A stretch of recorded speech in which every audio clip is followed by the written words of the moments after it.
Lesson 1, Introduction. This course was developed in collaboration with MediStream and IBM Analytics. This lesson is just a quick primer on data notebooks to get you ready for the lab exercises.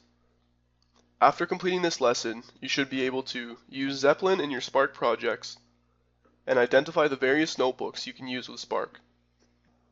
Apache Zeppelin is an interactive data analytics tool started by NF Labs. With Zeppelin, you can run code and create visualizations through a web interface.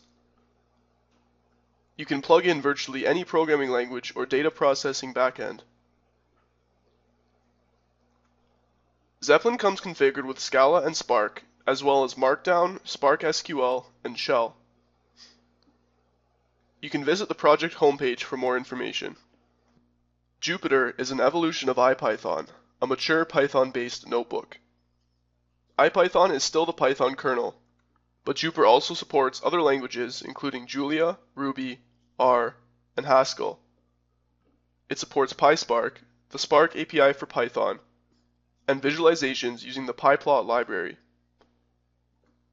Visit jupyter.org for more information. The Data Scientist Workbench is an interactive data platform in development from IBM. It's built around Jupyter notebooks. The Workbench comes pre-installed with Python, Scala, and R. You can collaborate, search, and share notebooks. There are many tutorials and notebooks available, ranging from introductory to using advanced libraries. You can register to preview the technology at datascientistworkbench.com. Another option is Spark Notebook, a fork of Scala Notebook centered on Spark development with integrated Spark SQL support. Spark Notebook allows you to use JavaScript directly to create visualizations.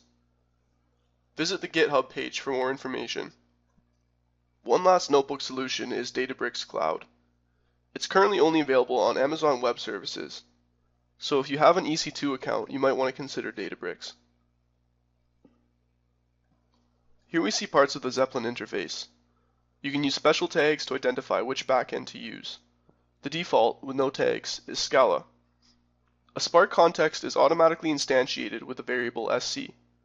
There is also an SQL context instantiated. The SQL, sh, and md tags specify SQL, bash shell, and markdown respectively. The play button, or shift-enter for short, executes the panel. You can toggle the output display and change the panel settings as well. You will become familiar with Zeppelin in the lab exercises.